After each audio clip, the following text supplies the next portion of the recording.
Awesome.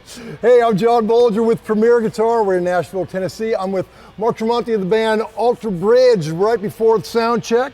Man, Mark, thanks for joining us today. Thanks for having me. Hey, I am well familiar with your signature guitar, but I'd like to hear it from you. Tell me all about it. Tell me about how it started, what you played before that, the whole deal. Back in, I don't know, 2000, 99 maybe, it was, they kind of approached me and asked me if I'd like to play their guitars, PRS, and I had bought a few. And what were you playing before that? Les Pauls. Yeah. You know, and I love the big heaviness of the Les Paul and how, you know, some of the PRSs back then in the day were more rounder sounding, you know, more for a blues style player. And it's like, you know, I need more of that bite. So they're like, what if we send you a different model? They sent me another model. I'm like, it's still not quite what I'm looking for. So why don't we do a signature model? So me being picky, I got a signature model out of it. Well played. Yeah, so at the time it was just Carlos Santana and myself. So from there they start sending me bodies, and I wanted to do the single cut. No, they weren't doing single cuts at that point. This is the first single cut for That's PRS. Yeah. Too cool. Yeah, so I needed the weight. I liked the layout of the classic Les Paul layout with the knobs and the switch, because all their switches were down here. Yeah. And I just couldn't play live and switch. I do a lot of switching for clean and dirty, you know, with my pickup selector. And so finally they sent me this first body, and it looked kind of like a whale. You know, it was like real big top and a little itty bitty bottom. It's like, it's not quite it yet. Yeah. We went maybe 4 or 5 times, different body shapes, and came down with this. And from there, it got time to do the pickups. So they wound up a few in the first round, and it didn't quite work. And then they sent maybe 10, and it was wound from tighter and tighter and tighter as we went. We got to about the 4th pickup, and it was it. It was the one. It was a little brighter than I was used to, but we just dialed back some of the presence, and it cut so well that we went with the pickup. And ever since then, I've had people come up to me and say, I just love your pickup. I put it in all my guitars. I've had a lot of people tell me that. But this particular guitar is my favorite guitar they've ever made. It's the second one they ever put a bar on as far as the single cuts go. And it's just a special guitar. It's been my favorite almost since day one. Dimebag, I'm assuming. Dimebag. The reason I have that on there, it was right after Dimebag's passing. A fan came through and gave out stickers to everybody at our show, and he gave me one. I was like, you know what, I'll put it on my favorite guitar, and I've had it there ever since. That's great. And so this one's called now. It's Dimebag, you know, but it's great. Yeah, it's my favorite guitar. It's #1.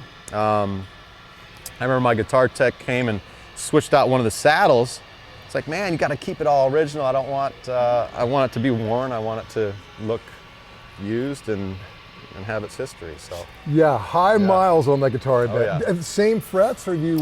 Well, no, we've had this one worked on and fixed. I play really hard, so all my frets you can see are completely almost destroyed. So I got to get this one refretted again. But all my guitars need a refretting job. Yeah. So high mileage. Yeah. That's great. My buddy Michael Carter, who plays with Luke Bryan, he's got one of these, and we were on tour with those guys for a year, and he let me play it a few times. I thought, damn. It's a monster, man. It's a road monster. Great guitar. Okay. So that is your #1. I guess Jeremy's bringing #2. Well, I got some special ones. Oh, cool. I don't know if there is such thing as a #2 for me, but this is a real special one that people are familiar with. I found an artist, his name is Joe Fenton, and I really loved what he did, and I thought it would look great on a guitar, so I commissioned him to paint this.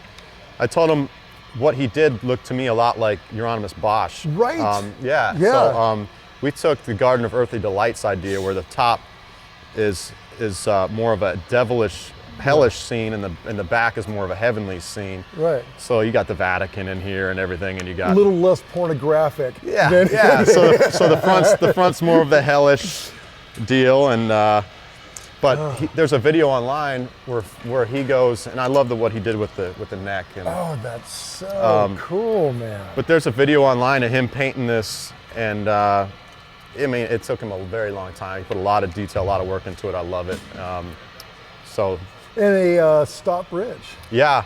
Do you miss the whammy on that? No, you know, I need a good mixture of of both, because I have Yeah. tunings that are real low that won't handle the floating bridge. So Yeah. Now, what tunings are you running in an average gig?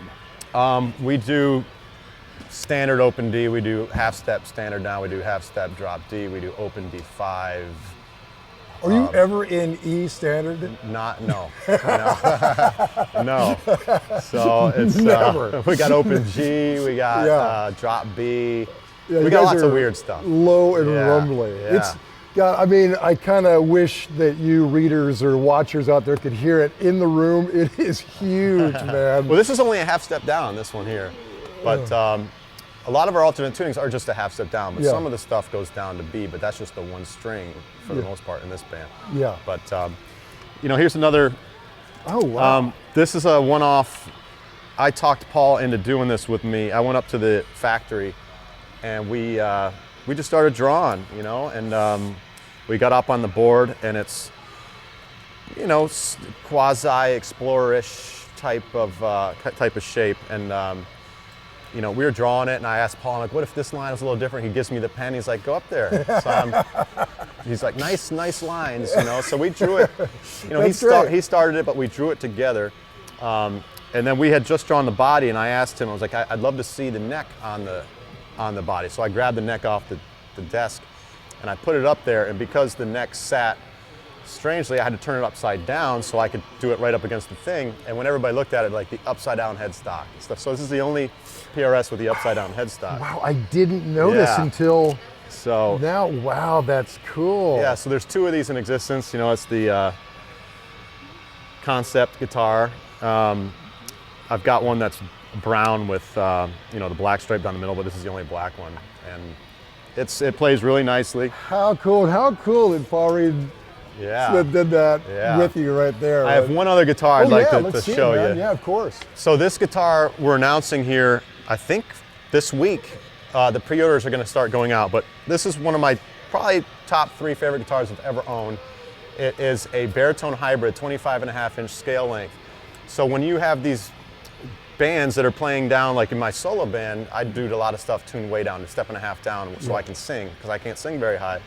But you kind of, when you have to play on a baritone guitar, all the G strings are wound, so you lose all the ability to play solos. So this one is done with the scale length, so you don't have to wind the G string. So when this thing is down in the key of B on the low E string and tuned, everything else is tuned in relation to its standard, it feels like a guitar in standard tuning. So you can solo on this all day long and down in those real deep tunings. Wow, so the neck, let's compare. It's just a little longer. Yeah. Can we do a taste Half inch test? longer, yeah. Okay, yeah, okay. So, but it's, Wow, because it doesn't look, yeah, it's real similar. yeah, it looks really subtle. But it is a monster guitar, plays incredibly well. Wow, that's great. Man, that neck is beautiful. Oh yeah, too. so yeah, the back. I actually, oh my God. I actually picked these woods. I went up to the office and went into the office and picked out these 2 pieces here and Wow. ran with it. Beautiful. It looks yeah. almost like 3D, that Yeah, man. curls so deep. I love it. Awesome. Awesome. Okay. Now, what gauge strings do you generally run? Now you're down. Do you change for the tunings? They're all changed for the tunings. On the back of each of my guitars, you have this. Oh, okay. So this guitar goes from 62 to 11. Makes it a little easier for Jeremy, Yeah. your tech. This one goes 49 to 10. Oh, so okay. they're, depending on the tuning, each guitar will have its, well, not this one, because that's too that's too special to put tape on. Yeah. But yeah, idea. they're all over the place. That's great, man. That's Yeah. great. Well, hey, while we're here, and I looked back, you're traveling with a lot of Yeah. your Oh, SIGs yeah. as well, Oh, but these are the kind of the oddball standouts. Yeah, there's other ones that I love just as much. These are just the more unique ones. Yeah. Yeah. Awesome. Well, while we're here, let's talk about amps. Yeah, yeah. My amps are my favorite thing in the world. I am an amp fanatic. You were saying you're doing a little window shopping today in Nashville. Yes. I stumbled upon a nice amp today that costs about as much as a house. So I'm going to sell my house. yeah, perfect. But perfect. yeah, it was a Dumble and it was fantastic. And you own a Dumble. I do at own home. a Dumble. I bought one long enough ago that it wasn't as ridiculous as it is now. My God, man. I'm glad I did when I did. Right. It was years ago. Yeah, yeah, and I mean, as much, whatever you paid for back then, they're way more expensive. And a celebrity-owned Dumble gets that much more. It's a special amp. The one I played today was it's great. Perfect. So, yeah. Well, let's talk about what you're touring with. So my touring rig right now is way, way simpler than I've ever toured with before. When I went to do my solo band, I simplified my rig because I couldn't have, stacks of amps pointing at me when I was singing. So I simplified it to 2 half stacks on either side of the drum riser. But now with Alter Bridge, I like it so much, I've pretty much adopted it for this band. So I use 2 amps at all times. There's no switching. Even when I'm going to clean, I'm just toning down my volume knob. So these are the only 2 amps I use. They're on at all times. This one's always run dry. This one's run with a delay in the loop. It's a G-Lab delay that I love. And the only thing to be said about the Bohlinger Ubershaws usually come with EL34s. This one has 6L6s in it. It makes a massive difference. What did you prefer about the 6L6? You know what, I didn't even know at first that the 6L6 was unique for the Ubershaw that I had until I got a backup Bohlinger. Oh. So I got a backup that EL34s, and I was like, this doesn't sound anything like my amp. It's just, I love the sound of a 6L6. Yeah. It's just punchier and not as squishy, bigger. It's just what my ear is accustomed to. Yeah. So that being said, that amp is one of my favorite amps I've ever owned. It's been on almost every album I've recorded on. It's been on almost every tour I've ever been on. How long have you had it? Oh, geez, probably 12 years, wow. 13 years, yeah. Now Alter Bridge has been together for like 12 years, right? Yeah. So it was pre-Alter Bridge that I've had that amp. So it's been on every Alter Bridge record.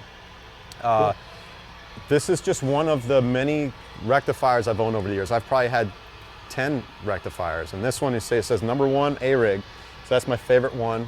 They all sound different, they're made with the same components, but a 12AX7, one versus the next, always sounds different, so this one's, it just sounds better than all the rest. I don't know why. I don't know if it's the tubes, I don't know if it's the transformer, I don't know if it's because it's been dropped in a special way. Right. It could be anything. And it could change. That's the funny thing about amps. They can be awesome, and then they can just change. Yeah. Well, we just got these, we had the capacitors replaced on the Bohlinger because they were just too old. And with the Boogie, he said that thing's on its last leg. The transformer, he had to like clamp down, and I'm worried about that because I love the amp so much, but hopefully it stays, Yeah, and you've got this PRS backup, looks like. this is my Archon. This is pretty much my Bohlinger equivalent, the Ubershaw equivalent. It's got 6L6s. It sounds very much like the Ubershaw.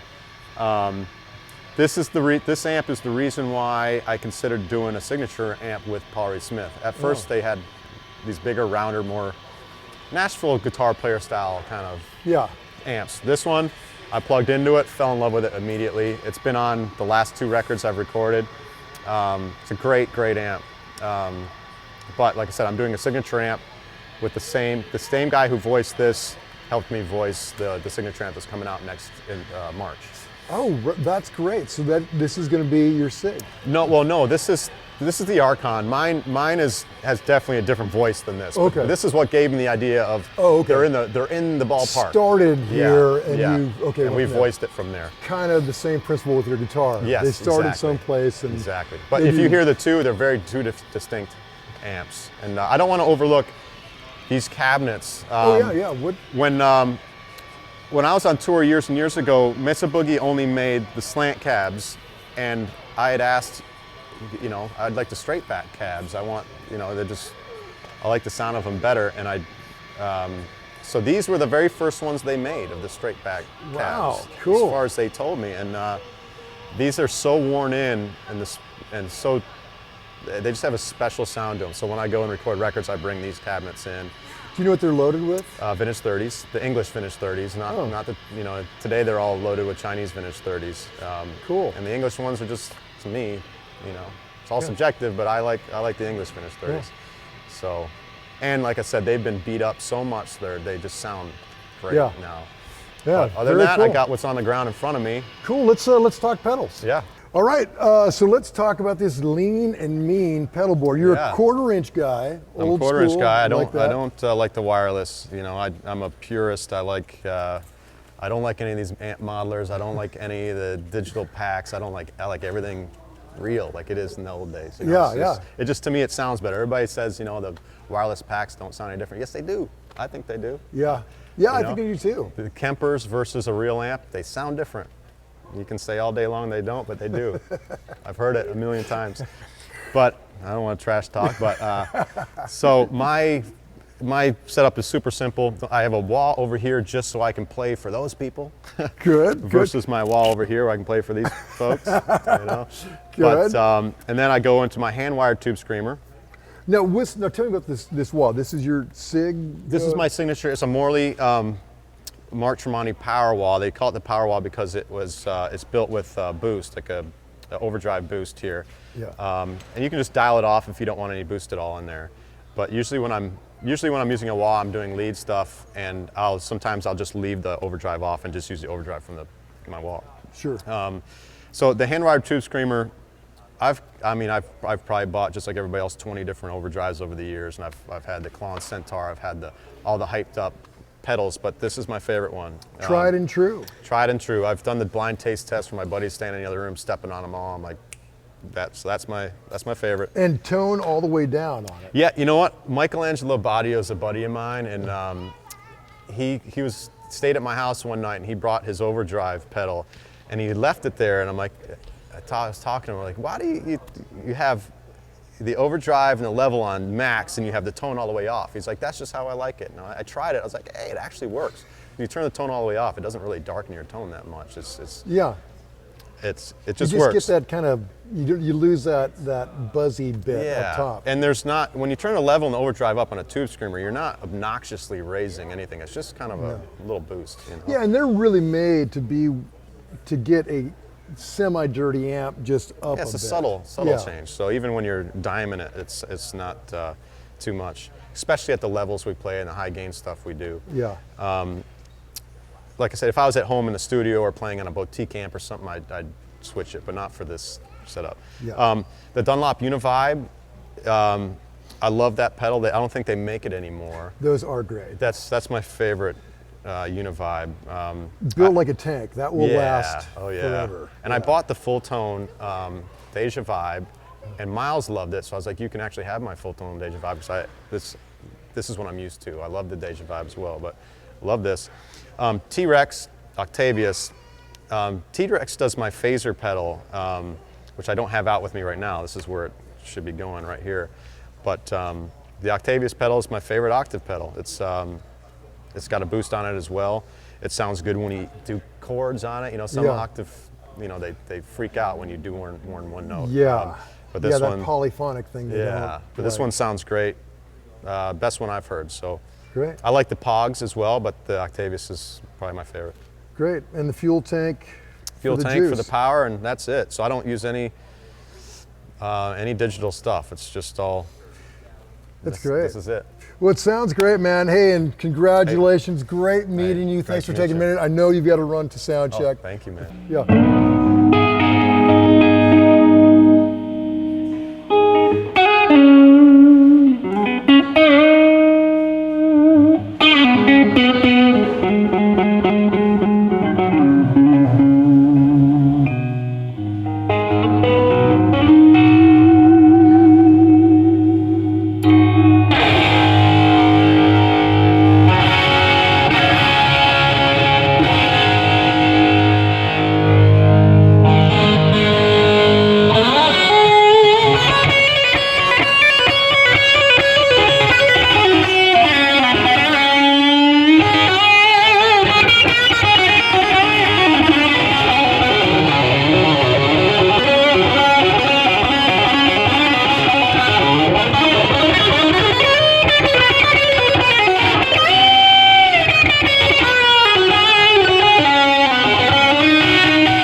Cool. Right on. Hey, I'm with Myles Kennedy. Thanks so much for joining us, man. I know you have sound check any minute, so thanks for getting us through this right quick. On, Hey, so tell me about this guitar you're playing.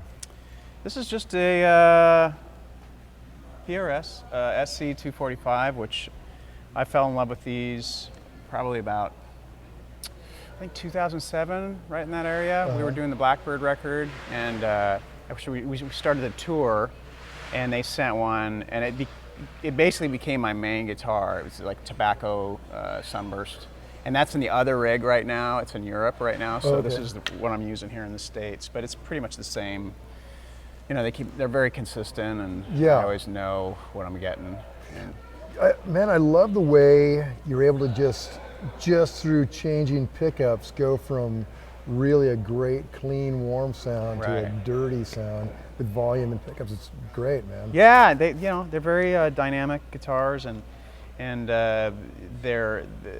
I really love the way the neck feels. It's nice and girthy. You know, it's not. It gives me something to work, and it's kind of become an appendage at this point. Sure. So probably shouldn't say appendage and girth in the same sentence. Yeah, don't worry. Our demographic, they're all about stuff like that. Right. Yeah, so you're right in keeping with us. So that's killer, man. I love it. So this is number one. On this leg of the for this rig. Yeah. Is this my B rig or A rig? Called the A rig, but it's the B rig. That clears it up. I'm confused, but so yes, this is my number one in the A rig, B rig, whatever it is. Yeah, perfect. Okay, cool, man. Well, let's look at another guitar. What else is? What would say your number two-ish in your number two-ish A B rig? So we have a lot of different tunings, and so this is just half step down. Yeah. We might be in drop D at the moment, but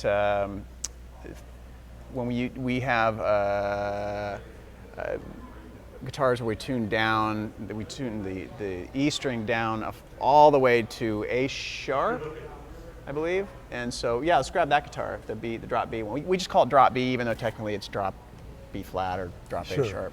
Because your E flat is kind of your E anyway. Yeah, that's how I think about it. You guys live down there. Exactly. Do you have any guitars in standard? No, we don't. Good for you. Not one guitar in standard on this entire run. So this is the give you a little taste of the. Yeah.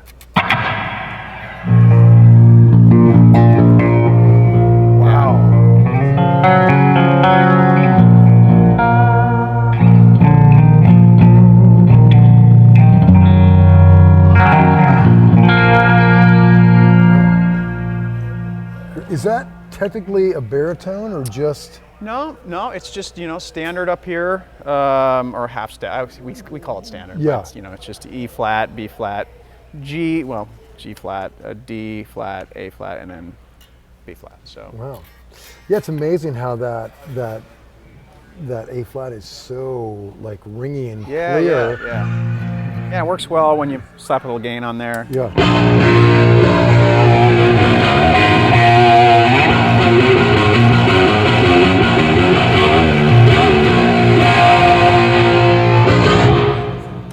Very cool. Yeah. So I guess that's number two. And then number three would be, and this is just a McCarty, just basically your stock McCarty, which the first McCarty, I have a funny story about the McCartys. So I had a manager, he managed this band I was in called the Mayfield 4 back in the 90s. And we were playing CBGB's, which was a really cool club. Yeah, in now New York. gone. Yeah, now gone. It was one of my favorite clubs to play. So he shows up. It was like '98, and we had this gig, and he's like, "Oh, I got this McCarty. You got to play it tonight at the show." And I was like, "Yeah, absolutely." So at the time, I was wearing a lot of rings, and at the end of the show, I would do these like Pete Townsend windmill things, and kind of. And so I took the guitar back to the room that night after the show, and I looked at it, and there were dent marks all over his brand new guitar, like 10. So the next morning, that guitar, became mine. I had to basically write him a check, but it worked out great because I grew to really love that guitar. I still have that guitar in the other rig, the A rig or the B, whatever the heck it's called. That kind of started your relationship with PRS? Yeah, that's what started it. So you bought the first one, and then since then, they've been great to us. That's great. That's great, man. Well, I mean, together you guys have, really spread the PRS label a lot. Trying. Yeah. Spreading the gospel. Yeah, amen. Yeah, cool, man. All right, well, let's look at one more. Cool. This guitar, it's just an SE. I mean, it's not, but I really, really like the electronics on this. This sounds really great through the PA. Yeah. It's just,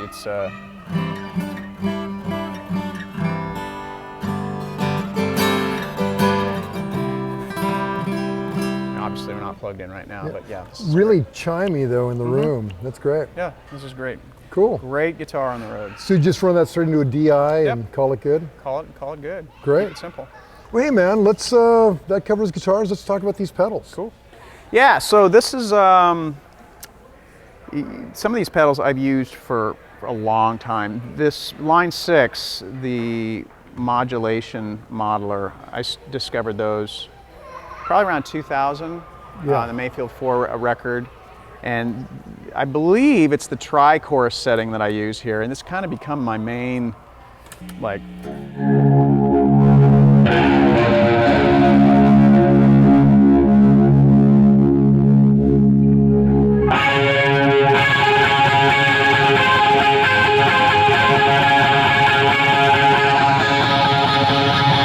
that's from a song called Ghost of Days Gone By, and so that's the effect I use there. It's pretty much, that's really why I use that pedal, is that one sound. I don't really use anything else. Big pedal, one sound. Yeah, big pedal big pedal, big sound. Yeah, big pedal, one big sound. Exactly. Great. Okay, and perfect. the full tone, I've had this pedal now since '97. And what is that? It's a full tone ultimate octave, is what they call that. So you can get a lot of cool gnarly sounds with that.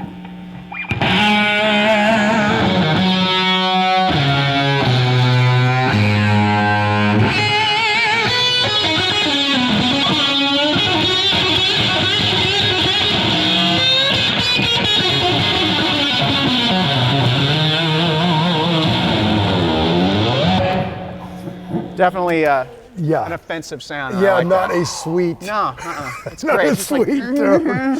Yeah, that's chainsaw. Yeah, right? Right? Okay. And then we have the MXR GTOD. Now, our producer Elvis turned me on to that. I think on the third Alter Bridge record.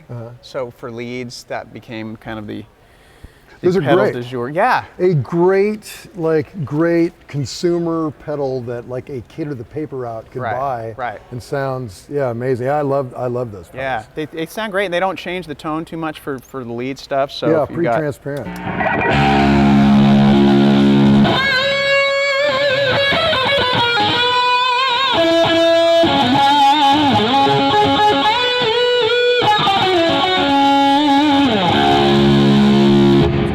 I really, that's a great one for lead stuff. Now the Deja Vibe, it's basically the very Hendrixy, you know. Yeah.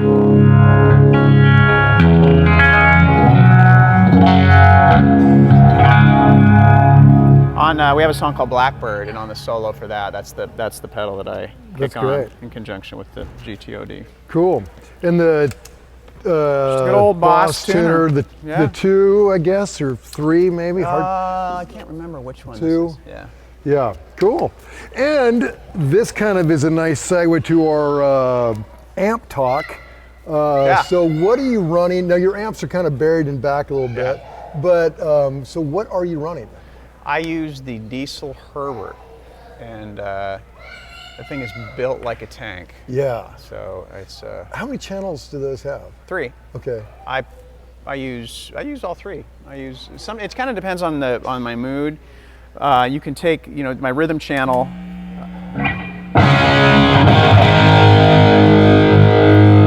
And then you can actually just turn. It has a setting to where I can turn up that rhythm channel if I wanted just a little bit of a boost. And then the lead channel.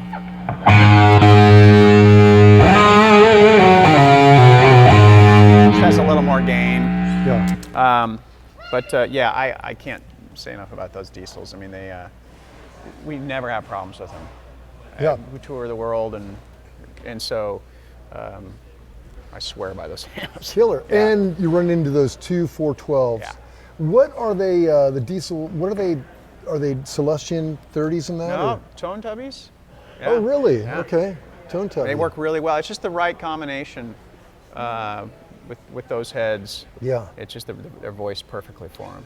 It's very cool that you and Mark, you know, both heavy, down-tuned, but unique tones. You know, Yeah. like you find your own sonic space, which is tough because It took a long time. Right. Because Mark covers a wide range. So I went through head after head after head. Yeah, Until I bet. I finally found the Diezel. Yeah, that's great. Because some bands with multiple guitar players, they don't get that individuality, and then they kind of nothing really pops out. You know, you don't get that thing. Yeah, that's cool. It's kind of like the thing that Ronnie and Keith invented. You know, and everybody, you know, True, yeah. You just essentially trying to fill the open space. Yeah, find your sonic little Yeah. place in the mix. Yeah, that's great. Well, Myles, man, thanks for talking to us. Congratulations. Enjoy the Never Ending Tour. Thank and you. we'll see you all next time. See you guys. Don't forget to sign up for PG Perks, your all-access pass to exclusive gear giveaways and discounts on PremierGuitar.com.